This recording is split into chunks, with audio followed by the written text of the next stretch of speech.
দিল্লিতে সাবেক প্রধানমন্ত্রী শেখ হাসিনার বক্তব্যের জেরে সৃষ্ট উত্তেজনার মাঝেই ঢাকায় দুই ভারতীয় গুরুত্বপূর্ণ ব্যক্তির সরব উপস্থিতিকে ঘিরে দেশের সর্বমহলে চলছে জল্পনা। তবে ভারতীয় হাই কমিশনারের মাধ্যমে ভারতকে বিভিন্ন বিষয়ে স্পষ্ট ও কড়া বার্তা দিয়েছে ঢাকা। বিপরীতে ভারতের দিক থেকে দেখা গিয়েছে বেশ নমনীয় ও ইতিবাচক সুর।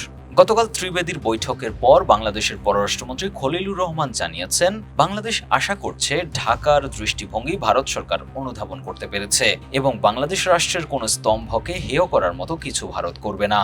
একই দিন প্রধানমন্ত্রীর প্রেস উইং থেকে দেয়া এক বিবৃতিতে বলা হয়েছে, বৈঠকে বাংলাদেশ ও ভারতের দ্বিপাক্ষিক গুরুত্বপূর্ণ বিষয় আলোচনা করা হয়েছে। বাংলাদেশ আশা করছে ভারত শেখ হাসিনার প্রত্যর্পণের প্রক্রিয়া ত্বরান্বিত করবে। একই সাথে শহীদ ওসমান হাদি হত্যাকাণ্ডে জড়িতদের ফেরত চেয়েছে ঢাকা। বাংলা কিউআর যেখানে নগদ পেমেন্ট সেখানে। সারা দেশে 10 লাখেরও বেশি মার্চেন্টে নগদে পেমেন্ট করুন খুব সহজে।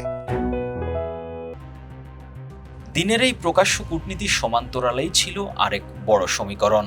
ঠিক এই উত্তেজনার মধ্যেই আলাদা সফরে ভারতের গোয়েন্দা সংস্থা র এর প্রধান পরাগ জৈন ঢাকা আসেন। যদিও তার এই সফরের আনুষ্ঠানিক বিস্তারিত সূচি গোপন রাখা হয়েছে, তবে বিশ্লেষকরা বলছেন হাসিনা ইস্যু, নিরাপত্তার শঙ্কা এবং দুই দেশের মধ্যে তৈরি হওয়া সাম্প্রতিক আস্থার সংকট কাটাতে উচ্চপদস্থ গোয়েন্দা পর্যায়ের এই বৈঠক অনুষ্ঠিত হচ্ছে। বিশ্লেষণে দেখা যাচ্ছে গোয়েন্দা প্রধানের ঢাকা সফরের বিষয়টা ভারতীয় গণমাধ্যম প্রকাশ্যে এনেছে।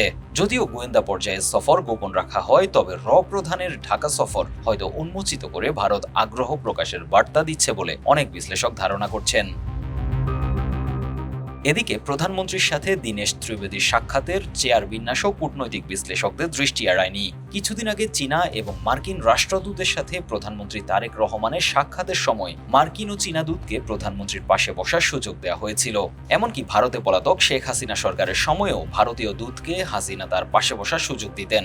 এবার ত্রিবেদীর ক্ষেত্রে ঢাকায় দেখা গেল ব্যতিক্রম ঘটনা। বিশ্লেষকদের মতে এখানেও আছে কূটনৈতিক বার্তা।